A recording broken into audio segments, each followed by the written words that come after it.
This is the analysis of The Roses, written by Elisabeth, published in 2017. It is a short story that deals with themes that are much deeper than a simple rose. In the following analysis, we will be discussing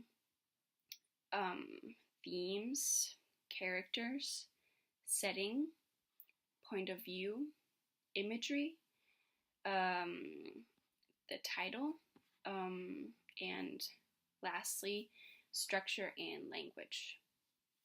And so this short story is called The Roses, and when I think of roses, I see this romantic and beautiful flower and like symbols that symbolize love and peace and just good things in general.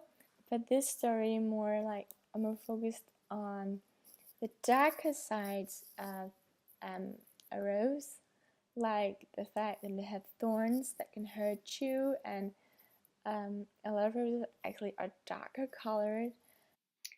I will be discussing the characters. There are 3 characters mentioned in the text. There is the protagonist, who is a woman. We don't know anything about the appearance of the woman, but we know she feels like a captive. She feels suppressed in her relationship with the antagonist, who is the husband or boyfriend. They live together. There is also the third character.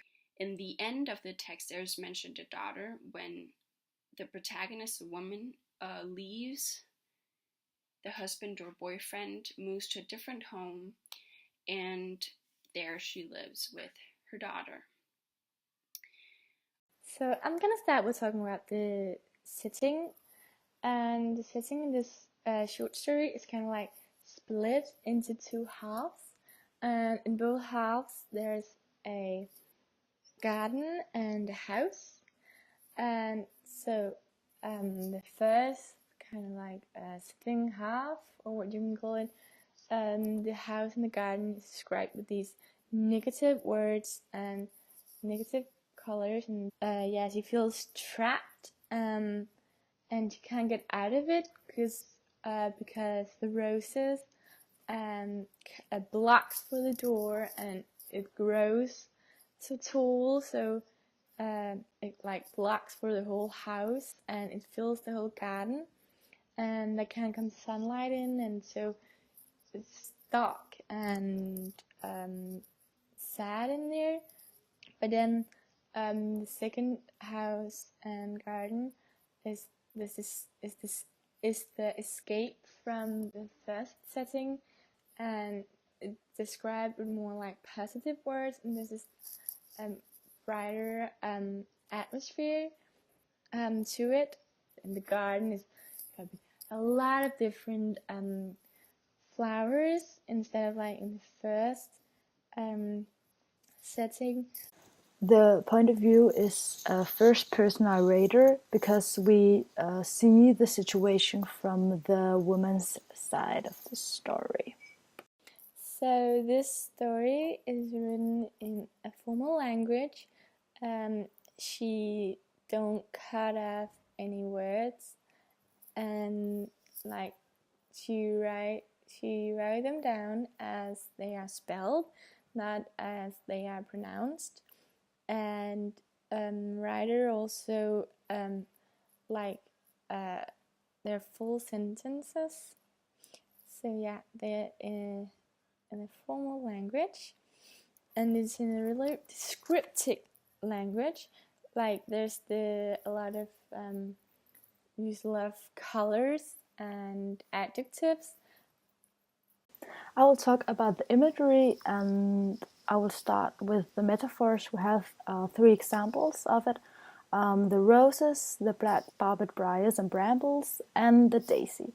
And we can start with the roses. That could be a metaphor for the fact that she's trapped in this toxic relationship with him. And the roses are encircled the house, so she can't get in contact with the outside. And that leads us to the black barbed briars and brambles, because if she tries to escape from Rose's thorns, she could get hurt. And I have an example of that. Soon the brambles were so long that I could get anywhere near them without scratching myself. And it's just, the fact that she can't get away from them without being hurt. And the last metaphor I would like to talk about is the daisy.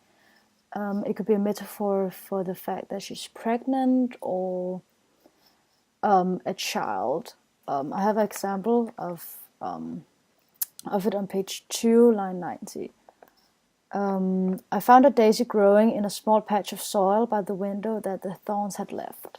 So it's just like the light in the end of the tunnel, you can say, because it's her only chance to try to escape her husband or boyfriend. And in the end, on page 3, line 14, it says, we live in a different house now, me and my daughter. So it's like confirmed that the daisy was a help for her to escape. There's also a personification for the roses or the briars on page 1, line 30 to 31.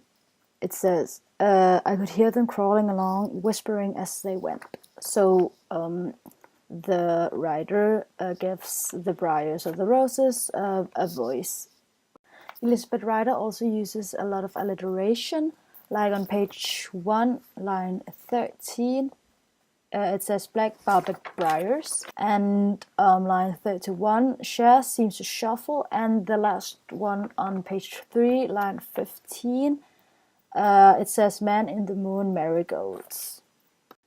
Elisabeth Ryder also uses a lot of dark colors to describe the roses. They are red, purple, blue, and black. So the typical color of bruises, so it could be a hint to the domestic violence. And the last thing I would like to talk about is the structure. The story starts with an introduction to the characters, the roses, and their relationship with each other, and is in a chronological storyline with an open ending. In the start of the story, we are in past tense, but in the end of the story, we are in present tense. I will now be discussing the themes of the text. The main theme, we would say, is domestic violence. In the text, it doesn't directly say that the protagonist is a victim of domestic violence, but we are led to believe that due to a couple of quotes I will now read aloud. These are all in the 4th paragraph on page 1. Friends had stopped coming over, forced to conduct all conversation through the crack underneath. I had nobody I could ask for advice. I lived under the tyranny. And last but not least, the flowers bloomed red and blue and black. I couldn't think what to do.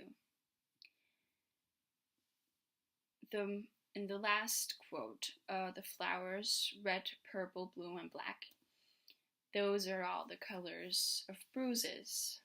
It means that she's suppressed in her relationship, that she feels like a captive and she doesn't really know how to escape all that. Another theme would be to break free of the toxic relationship. The way she feels subdued and suppressed, she needs to let that go.